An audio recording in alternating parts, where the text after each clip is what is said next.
The Future of Teamwork is a Leader production. Subscribe today and never miss an episode.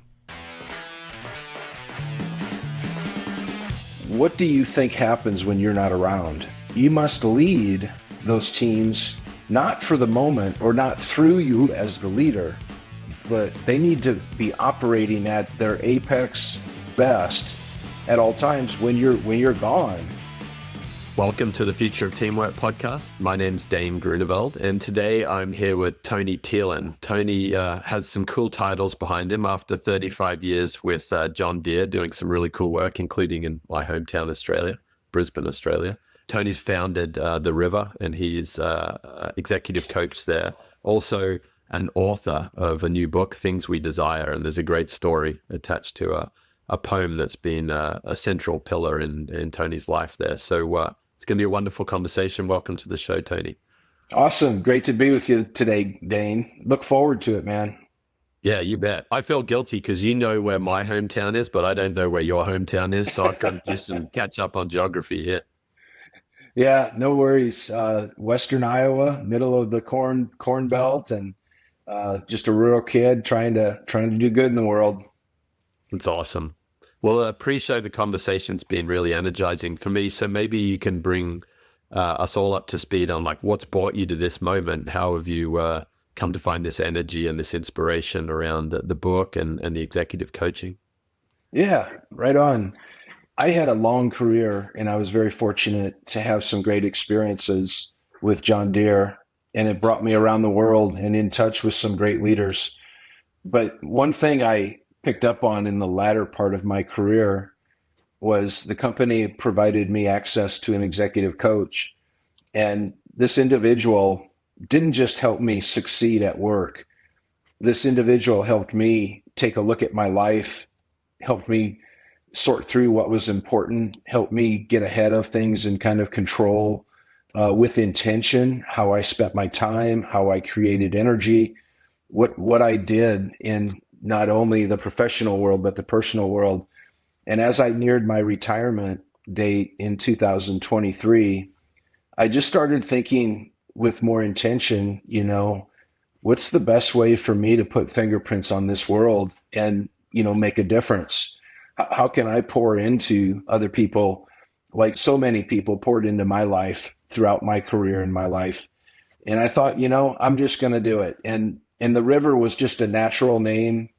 I spent a lot of time fishing, and I spent a lot of time walking up and down rivers, and life is kind of like a river. You don't know, what's around the bend, and it could be a rapids. It could be barely a trickle. It could be a flood. It could be, a drought. You just don't know where life is going to take us. And when I got to that point of retiring, I just started talking to people, and one by one they came out of the woodwork, and it's been a great ride the last couple of years. And I think I've really, really, truly found my calling.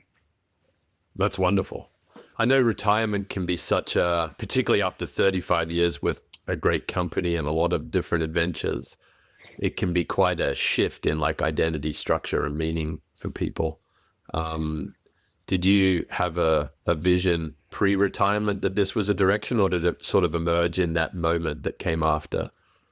In the 5 years prior to 2023, there were some crystallizing events, let's say. For sure, one of them was COVID, when you did get a chance to look in the mirror and, evaluate your own mortality a little bit more closely, as you didn't know what the impact of that virus was around the world. And you get a little bit more serious about, what is your impact on the world? If you had more time, what would you do with it? And a combination of that kind of introspection, along with a conversation with the company around, what does my succession plan look like? And it began with a 5-year career leading up to various positions, and just maintained that conversation over 5 years. And the last year, I finally said, yeah, I think I'm going to retire on this date, and let's work towards a succession plan. And a lot of factors went into it, but I was grateful for the opportunity, and I retired young, so 55, Yeah. and started the company when I was 20. But retirement is more an assignment of my relationship to John Deere. It's not an assignment to my life, Yes. So I had to label it something when I left that company. So it's the natural transition of retirement and giving the job to somebody else and acclimating them and making sure the handoff is good and leaving on good terms and all that kind of stuff. But my life was trying to find more ways to give value over time and in ways that don't have an end date. So that's kind of where I'm at today. That's neat. That's really neat. I've had a slightly different experience with it. I was fortunate to sell a business that I was a key leader in, originally the CEO in, and moved out over time earlier this year. So I didn't have the 5 years of planning. We kind of always knew that we may sell one day, but then all of a sudden it's upon you and you're like, "Ooh, we kind of threw that." But there's some interesting similarities around thinking about, that introspection and how do I want to be more intentional with life. I love how you shared both the personal and the professional. So I found a lot of value in coaching in that point in time, and trying to get some of those perspectives. So that there's a lot there, I think, for people that are going through transitions, and it's awesome when you can have someone who's come through one of those transitions before to kind of journey with you as well, because I think we're living in a busy world where more and more people are going to be shifting. I like your assignment of, the end of that chapter, but not the end of my work. Yeah, and it's actually evolved in the last 2.5 years from kind of have a plan. Okay, let's have a plan with intention, and then personal and professional to maybe kind of four quadrants today is. And I work with people a lot on this. And if you could divide our screen up into four, the upper left would be professional, like what do you do for a living? The upper right is like your community, like how do you relate to people in the outside world? And then the lower left is people you love. I mean, like family, your mom and dad, you maybe the family you came from, maybe the family that you're involved in.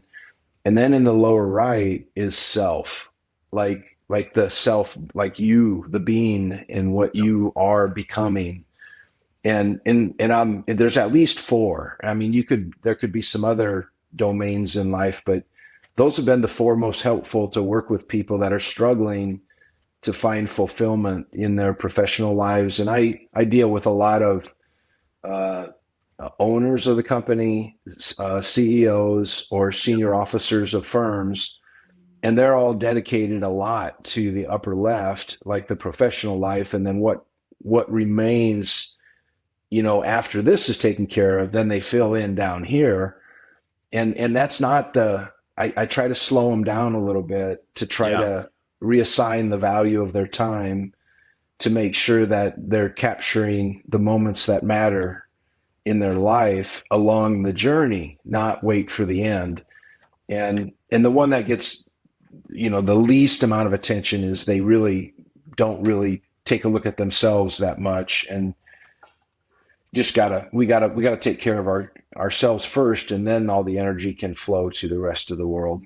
Yeah, that oxygen mask analogy is a real one. And it's interesting in this world, and I'm sure you've seen it from your professional career with John Deere and into this coaching sphere.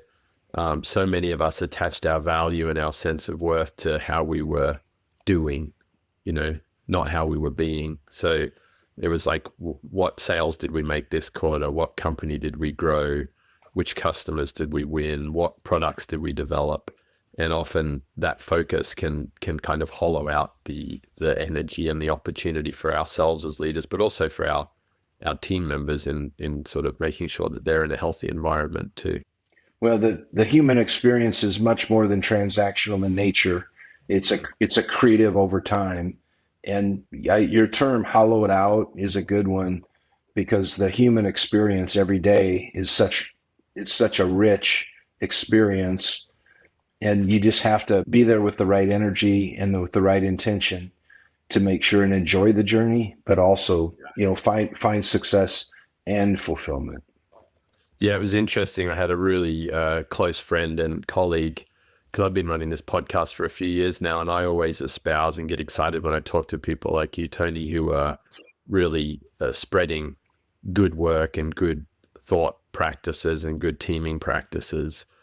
And she said to me, maybe now's the time for you to go and practice some of that stuff you talk about on your podcast, and just called me out right then and there. She's like, you got 4 kids, talking about being intentional with your time, going back to your box, like a little bit more time with love, people, and self, and a little less time with professional and community. Yeah. Yeah. And everybody gets busy, and it's just the way the world turns. You get busy, but you get wiser the older you get. And it's wise to tap into the experience of others instead of having to experience it all yourself. Hence the value of mentors, hence the value of reading books, listening to podcasts, listening to your parents, people that have gone through experiences, so you don't have to go through everything to learn something. And if there's an accelerant in this world to leading a good life and a fulfilled life successfully, it's use other people's experience wisely, and you'll do just fine.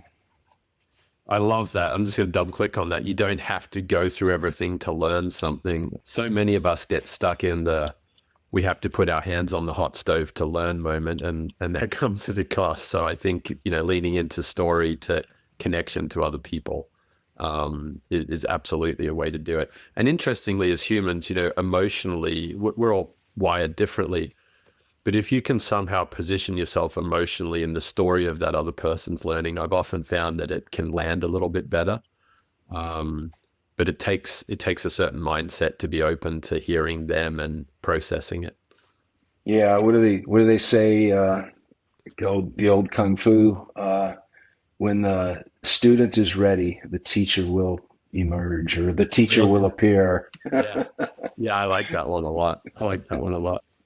In your work, whether it was the end of your time there at John Deere or more recently in the coaching, how much are you seeing that hollowing out or burnout or whatever we might call it impacting leaders and their ability to perform as leaders and as team members in some of these senior roles?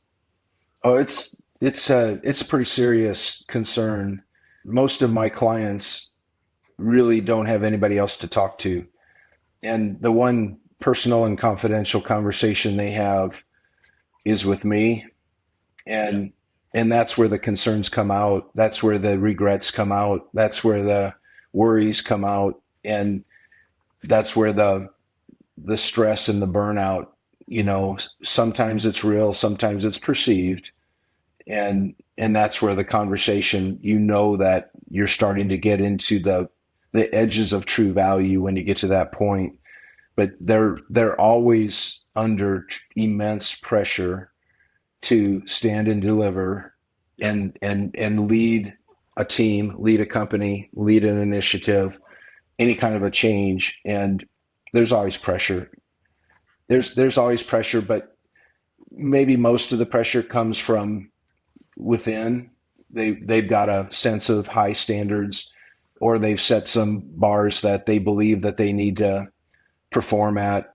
And some other times it's coming from a board of directors or from some external entity. But the stress is real, the burnout is real, and the pressure to deliver is across the board right now. And I've got people in government, I've got startups, I've got Fortune 50 companies that I work with, and there's always a constant demand on their time, demand on their ability to deliver, and a constant pressure amongst at least those 4 quadrants we talked about before. There could be a few others, but those are the primaries. It's interesting. There's a couple of leaders right now that I've been paying a lot of attention to. One of them is Bob Chapman over at Barry Waymiller, who talks a lot about care for employees and span of care, which I find fascinating. And then the other is Gary Ridge from WD-40, who is the CEO and chairman there, and is chairman emeritus now. And in both of those cases, they speak to creating healthy conditions for their employees so that they can go home happy and that they can feel fulfilled. And I see in your kind of tagline there on LinkedIn, it's about alleviating pain, anxiety, stress so that leaders can have a successful career and a fulfilling life.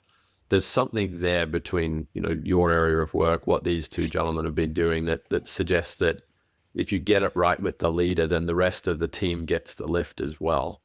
And I'd be intrigued to kind of get your read on that. Is that what you see in practice? How does it tend to flow beyond the individual leader into the connections that they have more broadly in work? So this is a big topic, and I'm glad you brought it up the way you did. Leaders need to invest in their environment and in their people and in their teams in very tangible ways. Like give them the trust to get the job done, and then don't go micromanage and check on them. One of the truth telling questions that I ask clients all the time is, what do you think happens when you're not around? And it's just kind of a thoughtful thought experiment with them.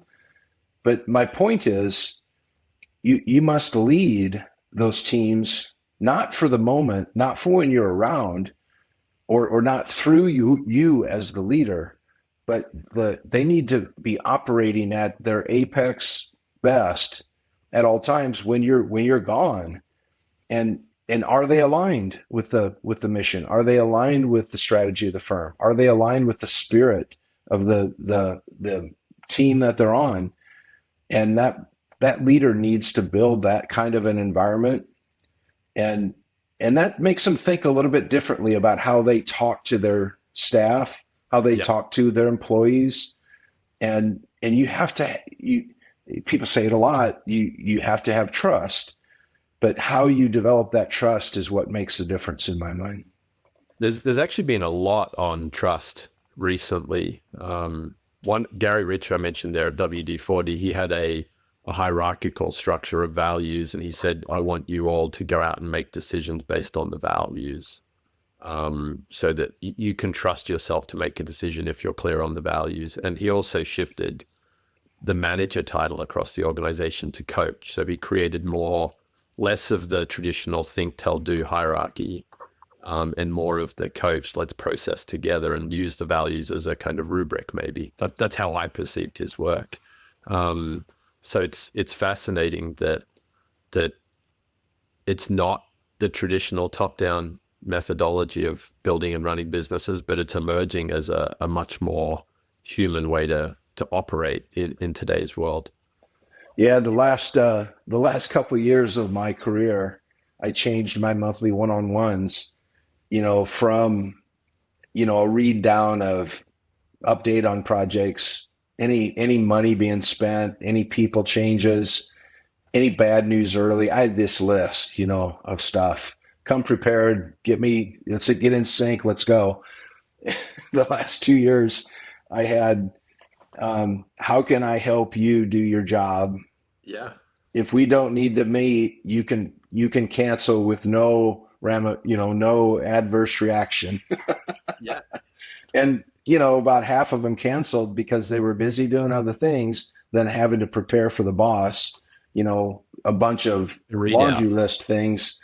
And I thought those things were really important. And in a way, I'm like, that's the essence of business, so that we move it forward. What was really happening was they were moving it forward. They were doing all that stuff. I just was getting in the way to make me look sharp and make me look better and keep me up to date. The reality is they just needed to go do their jobs. And if I could help them do it, they needed an open avenue to me to make sure that I could be there to sing their praises, or to give them the resources and support, or just talk through anything that they were dealing with. But that flip, the trust meter went really high the last 2 years on my staff. That was a good step. I love that, because I saw a podcast the other day with Brene Brown talking about trust. I think she's talking to Stephen Bartlett on Diary of a CEO, and she was talking about putting marbles in the jar. It's what you give, it's how you show up for someone else that builds the trust. And often leaders, I think, fall foul of, well, let's wait until you show me that you've done the work that I'll trust you. It's actually, you've got to give it first to get it back. And I think your example is a brilliant one, Tony, of, hey, I'm here to coach you and I'll trust you that if you don't need the one-to-one, you just go, you make use of your time, and I'm here when you need me. I think there's something more than symbolic there. It's a real fundamental trust builder.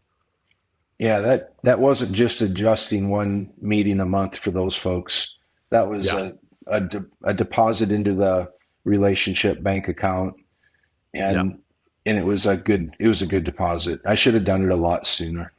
Yeah, no, me too. Now that we talk about it, interestingly, for those people out there that are thinking about that shift, there's always a fear of, hey, if I do this, what happens if someone goes too far down the wrong avenue, solving a problem without me? What if they take the autonomy? My old man always says there's a fine line between delegation and abdication of responsibility. So, like, is there a way that a leader should be checking in if they've created a bit more of that trust and freedom when it's not in a structured kind of readout or one-to-one or monthly metrics report?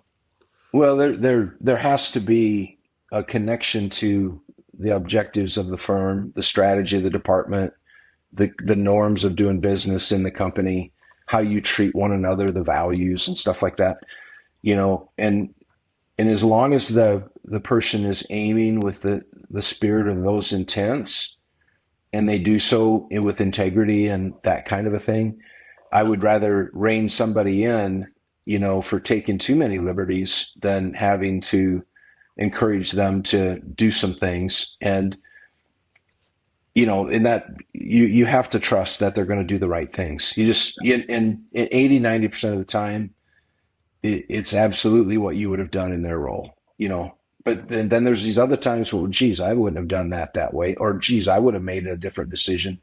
But again, you mentioned it earlier, we're all wired a little differently, and maybe my approach is a little different than your approach. That doesn't make it wrong. It just makes it different. Yes. And you know what they're trying to achieve. You've talked about what the outcomes are. You don't have to be involved in the how. Just the outcomes and the direction that we're going. We don't want to argue about that, but let's just get out of the way on the how and let people run as fast as they can. Yeah. And like the reorientation of my meetings, how can I help you achieve whatever you're after? I think that's phenomenal. That freedom on the how, is probably the best definition of avoiding micromanagement. Set the boundary conditions. Here are the objectives, norms, values, tools. And then once the boundary conditions are there, let them operate as they need to. I think I've read actually, I just think that when you have a team member who's given the boundary conditions and told the exact path to take through the box, it actually can lead to, the manifestation of depression, because that person isn't able to be their human self. They're just kind of becoming robotic and following a task list, and they can't really exert any of their brilliance on the work, which, is a lot of the time that we spend in our waking hours. Yeah, you don't want to give a really smart person with some great experience in life an objective and then tell them exactly how to get there and then check in every week. That's a great formula for eroding trust. And they'll be gone in 2 years or less. They'll be in a different environment. I mean, it doesn't happen overnight, but typically people that are treated that way with skills and with ambition and with intelligence, they want to go somewhere to grow. They want to master something and really challenge themselves. And if you're going to not put them in that environment, you're not going to have A players on your team eventually. You might for a while, but eventually the A players will migrate. Yeah, no, I believe that. No, that's super neat. Well, I'm glad you shared that story, Tony. There's one more point that I wanted to come back to from your quadrant, and then I want to dive into the book a little bit more and hear a bit more of that. implication or the reinforcement of your story. You said when you're working with executive leaders on those 4 quadrants, so professional, community, the people you love, and self, often you need to help them slow down and reassign the value of their time.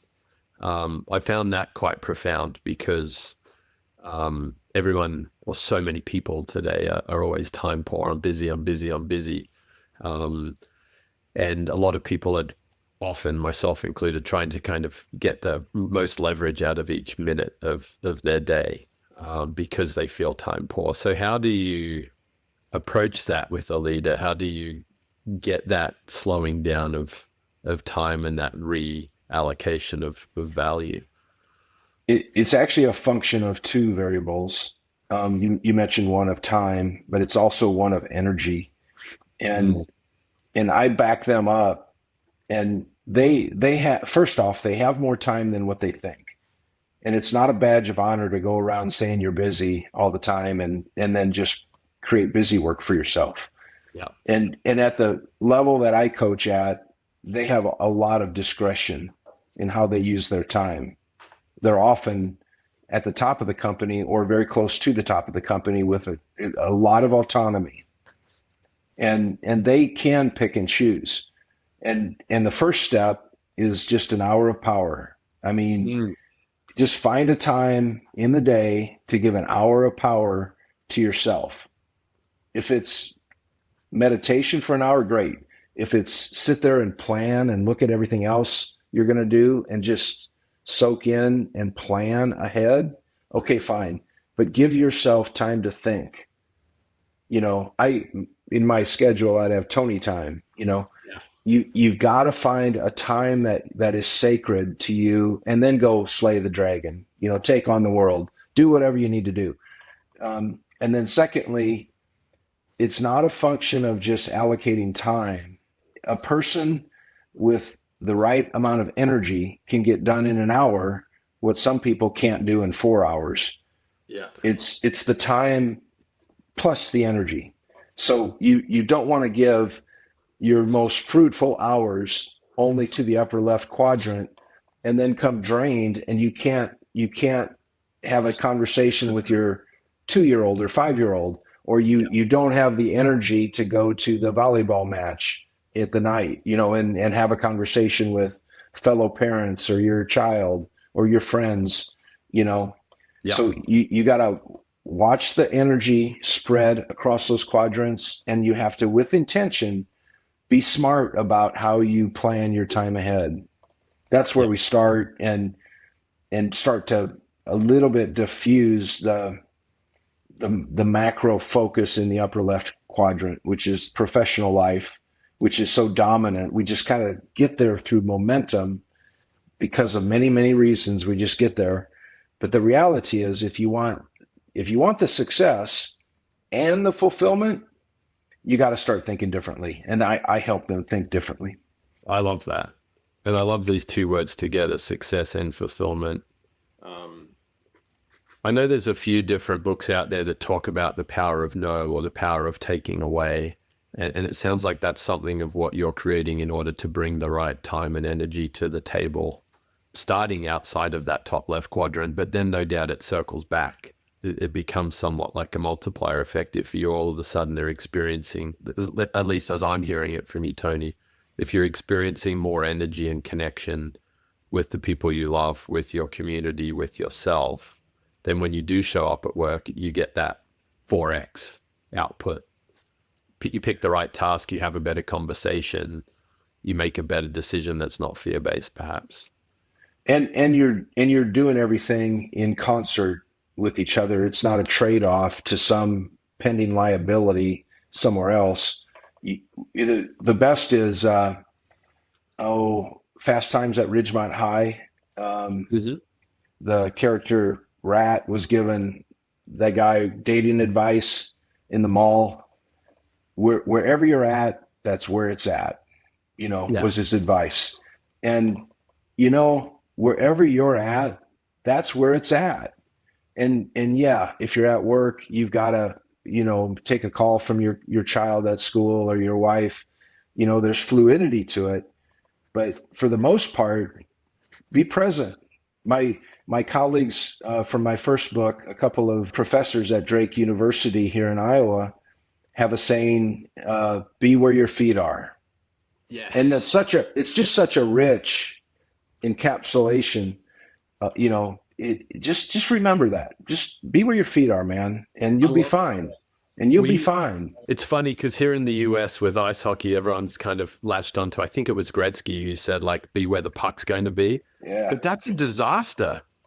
Like, it might work in ice hockey, but in real life, you're going to be just dying from FOMO. You're running around constantly thinking, gee, where's the puck going to be? And AI's really made that worse. Well, in strategy speak, I get it, that there is a place for strategic thinking and, assembling multiple different various outcomes in the future and selecting a course of action and things like that. But for living a daily life with meaning and relationships in the human experience, you don't want your head floating, out there on the ice somewhere. You want to be right where you're at, man, every day. That's interesting. And I like the way you tied the be where the puck's at to strategy, because I think, and maybe this is true for small business owners, it was definitely true for me. At times when I paused and I was really honest with myself, I would explain to the team, all right, I'm the chief distraction officer. And as I think about it, I think it was because I wasn't creating a clear delineation between this is strategy time and this is execution. And so if you're constantly executing and looking for adjustments to strategy, you can kind of be a little bit all over the place. Well, that was certainly my lived experience.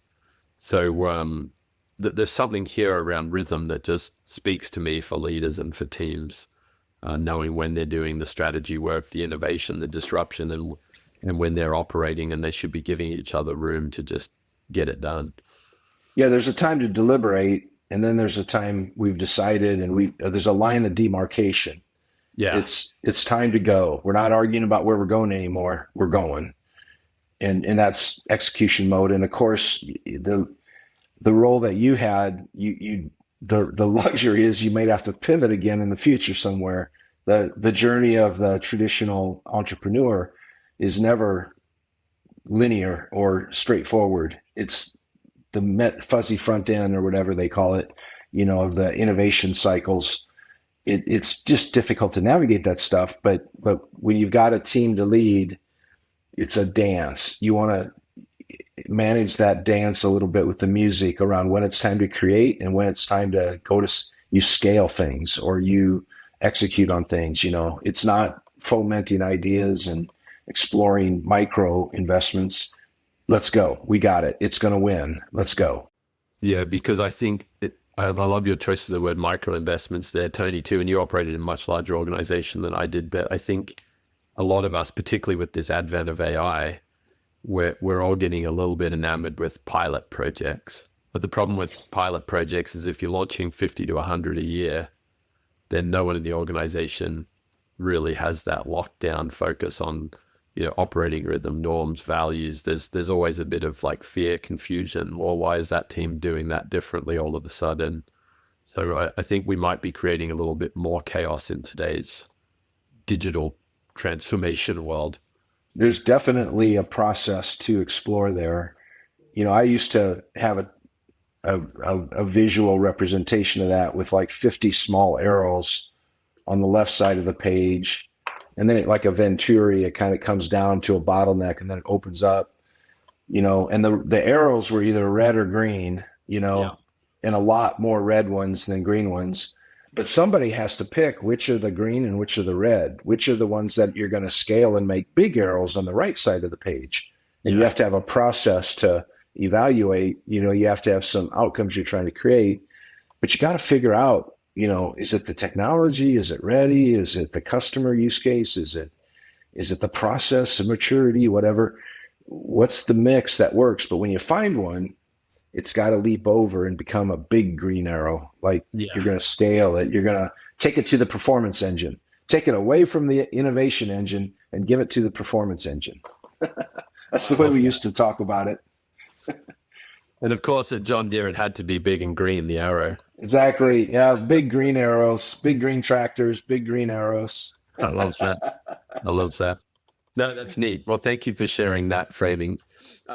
Let's come back to the book, Tony. So, Things We Desire, and you told me it's about the poem, the Desiderata turns 100 years old. You suggested on the book cover there. Yeah, that's it. Here's the book, Things We Desire, the Desiderata Turns 100. It was originally written in 1827. I'm sorry, 1927, and it was an extremely popular poem in the 60s and 70s. It inspired Oprah Winfrey, Morgan Freeman, Carl Sagan. It got put into a lot of people's homes in the 60s and 70s. And in my case, my older sister had an art assignment in her high school art class to use her calligraphy skills to some good end. And she made a very elegant copy of the Desiderata that hung in my bedroom all through my high school years. And that poem helped inspire me through college, get a job, get married, have 3 kids, raise three wonderful daughters, and then a whole career. And the poem recently came back to me, and I decided to reintroduce it to the world. I started asking people around town, have you ever heard of the Desiderata? And 80% had not. So I knew I was onto something, and I knew I really wanted to introduce it to the world at that point. And I really break down the poem into 30 values like peace, calmness, love, all kinds of values that are present in a good, meaningful life. And then I explain a little bit about that value, make it a little more personal. And then I give 5 things you can do that day to bring more of that value into your life. And then each chapter at the back end has a little bit of space to write in, like what's going on in your life right now. So each book is kind of like a personal journal. A little thing, every book I've ever written, I always write in the margins. I'm always underlining stuff. So I like to make a little room for people to write their thoughts, and you know what? If somebody's in college right now, read the book and then come back at it after you have a family, and the answers are going to be different. Your response is going to be different. You have changed, and it's that kind of a book. And I hope people like it. It's been out there on Amazon, all the global Amazon sites since the 3rd of November. Right. And it's been getting some pretty good reviews. So I'm very happy with the launch, and I have a great launch team, by the way. It's been a fun project, so I hope people like it. That's wonderful. I'll look forward to diving into that. I've been doing a lot of Ryan Holiday's work around the Daily Stoic Journal, and I find that even though it's the same questions for the same date each year, that coming back through, like life is changing, and you continue to grow in your sort of wisdom and appreciation of some of these themes. Yeah, Ryan Holiday. Yeah, the what stands in the way becomes the way, man. Here we go. The other thing, man cannot step into the same river twice, because the river changes, and Yes. and he's not the same man either. Yeah. So you can't repeat that action. That's a very good analogy for us as humans, thinking about the human experience. We all change over time.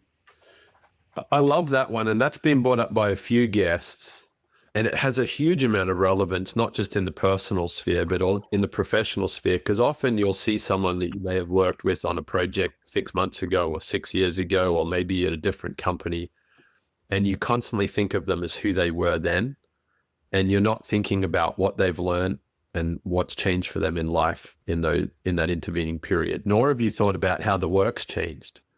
So there's something very powerful, and it ties into a theme that I've been really focusing a lot lately on, Tony, which is uncertainty. Like if we embrace uncertainty for a little bit longer, if we just expand that space between question and answer, which we're all so rapidly running around trying to solve for, then it can create a very different connection. It create very different perspectives and insights on like what are we facing here and how might we tackle it, particularly in a work setting. You know, you just reminded me of an extremely powerful formula that I use quite often, not only with my clients, but myself and also with my kids. An event does not equal the outcome. The event plus the response equals the outcome. And you have to pause. You have to pause after an event happens. And then, and only then, when you attach your response to it, can you dictate what the outcome is going to be. Yeah. And in that response is your agency as a human being. That's what makes life life. That response, the event doesn't make life life. Events happen all the time. But our response, our agency, you know, you have to pause there. Just like you said, just expand out between the question and the answer a little bit. Yeah. Just expand out the things that happen to you in your business and in your life between an event that happens to you, which might be very, very bad initially. Leave room for a different response and it might create a different outcome. But you have to pause there. That's awesome. That's such a great insight that you brought up. Right, thank you. And that I'm definitely going to use that equation. I love equations. I was always okay at math, but I find them an easy way to remember things and to explain them to people too.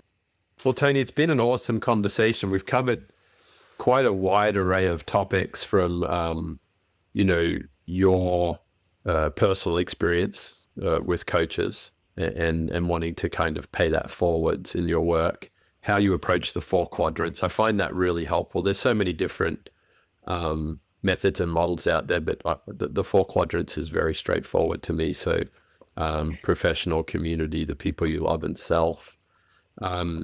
The story you shared on shifting your one-to-one model and creating more trust, giving more sort of agency to the team, but the importance of, as you underlined, having the norms, the values, the business objectives there.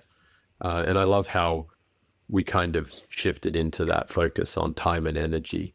They're so big. So your hour of power, I think, is super helpful, and just thinking about bringing the right energy to the right moments, not just at work. So there's so many elements here, including this formula that we've wrapped up on that are really strong. So if there's leaders out there, if there's board members that need help with a leader in one of their companies, how do they best find you, find the book, and kind of take some of this inspiration and practical wisdom forward? Yeah, I've got all kinds of free stuff on my website, therivercoach.org, O-R-G.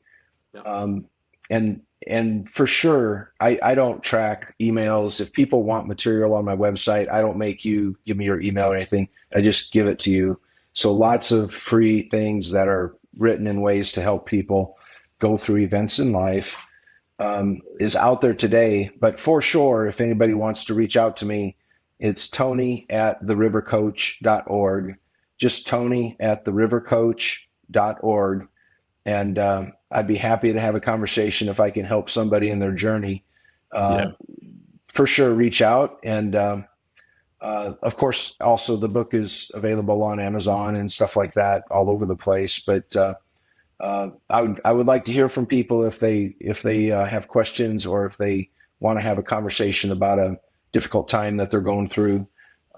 That's where I think I can add the most value. And I think that's where my fingerprints are left in this earth as I think about the road ahead for me. That's neat, Tony. I'll definitely grab the book, and hopefully I'll get to know where your hometown is one day. We'll go do some fishing in the river too.